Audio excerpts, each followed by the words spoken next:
Oke, hari ini kita bakal bahas sebuah kisah dari Al-Quran yang dalam banget. Kisah ini menyoroti salah satu konflik paling dasar yang bisa dialami manusia ketika keyakinan kita berbenturan langsung dengan keluarga terdekat. Nah, untuk membuka cerita ini, kita mulai dari satu pertanyaan penting ya. Sebenarnya, apa sih ujian pertama dan sekaligus yang paling berat yang pernah dihadapi oleh Nabi Ibrahim? Dan jawabannya mungkin bikin kaget. Ujian terberatnya itu bukan ngelawan raja yang zolim atau penguasa yang tiran. Bukan. Tantangan terbesarnya justru datang dari rumah, dari ayahnya sendiri. Oke, kita kenalan lebih jauh yuk sama sosok ini. Al-Quran, khususnya di surah Al-An'am, memperkenalkan kita pada figur sentral dalam ujian Ibrahim ini. Ayahnya, yang namanya Azar. Jadi gini, Azar ini bukan cuma sekedar penyembah berhala biasa. Dia itu bisa dibilang pakarnya, profesional.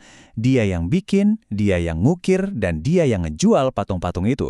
Profesi inilah yang jadi pusat konfliknya. Karena apa yang dia yakini dan kerjakan itu 180 derajat berbeda dengan pesan tauhid yang dibawa oleh putranya. Terus gimana dong cara Ibrahim menghadapi situasi yang pelik banget ini? Apa dia langsung marah-marah, ngamuk? Ternyata nggak sama sekali. Mari kita lihat pendekatannya. Nah, ini yang luar biasa. Ibrahim itu nggak mulai dengan konfrontasi atau kemarahan. Justru sebaliknya, dia deketin ayahnya dengan cinta yang tulus banget, manggil dengan sebutan Ya Abati, yang artinya, wahai ayahku yang tercinta. Ini nunjukin rasa hormat yang luar biasa dalam.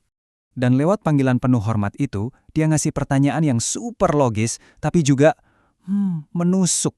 Dia nggak menghakimi, tapi ngajak ayahnya berpikir, "Ayah, apa pantas patung-patung ini dijadiin Tuhan?" Dia ngungkapin kepeduliannya, bukan kebencian. Sayangnya, kelembutan itu dibalas dengan apa? Justru dengan kemarahan yang meluap-luap, penolakan yang keras tanpa ada ruang untuk diskusi sama sekali. Coba deh kita perhatiin, perubahan suasananya drastis banget kan? Dari dialog penuh cinta, langsung jadi ancaman penuh kekerasan. Ini nunjukin betapa kuatnya Azar megang tradisi dan keyakinannya, sampai pertanyaan lembut dari anaknya sendiri dianggap sebagai serangan. Dan ancamannya ini benar-benar bukan main-main. Nggak cuma diusir loh, dia ngancam mau ngerajam Ibrahim, dihukum pakai lemparan batu sampai mati. Bayangin, hukuman sebrutal itu diancamkan ke anak sendiri, hanya karena mempertanyakan patung. Tapi, meskipun diancam kayak gitu, Ibrahim nunjukin kelasnya. Responnya itu loh, dewasa dan tenang banget. Ada 3 tahap yang dia lakukan. Pertama, dia tetap sopan. Kedua, dia bahkan janji mau doain ampunan buat ayahnya. Dan yang terakhir, ketika udah benar-benar jelas nggak ada jalan lain, barulah dia mengambil jarak. Nah, dari kisah yang intens ini, muncul satu diskusi yang menarik banget di kalangan para ulama. Pertanyaannya simpel tapi penting, siapa sebenarnya Azar ini? Jadi, ada dua kubu pemikiran. Mayoritas ulama sih ngambil dari arti harfiah Al-Quran aja, yang bilang Azar itu ya ayahnya Ibrahim, titik. Tapi, ada juga pandangan lain yang lebih nyelam ke konteks bahasa dan sejarah. Menurut mereka, kata abun dalam bahasa Arab kuno itu fleksibel. Bisa juga berarti paman atau kakek sebagai panggilan hormat.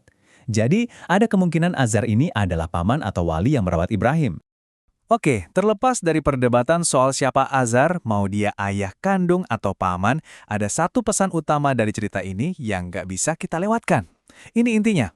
Poinnya adalah ini. Hidayah itu mutlak haknya Tuhan. Nggak bisa diwarisin, nggak bisa dipaksain. Bahkan sekelas Nabi pun nggak bisa ngasih jaminan ke keluarganya sendiri, apalagi ke ayahnya. Ini negesin kalau iman itu ya urusan yang sangat pribadi antara hamba dan Tuhannya. Dan cerita dari ribuan tahun lalu ini akhirnya ninggalin kita sama satu pertanyaan yang relevan banget sampai sekarang. Gimana caranya kita menyeimbangkan antara cinta dan kewajiban kita ke keluarga dengan prinsip keyakinan pribadi kita, apalagi kalau keduanya ternyata berbenturan keras? Jadi bahan renungan buat kita semua ya.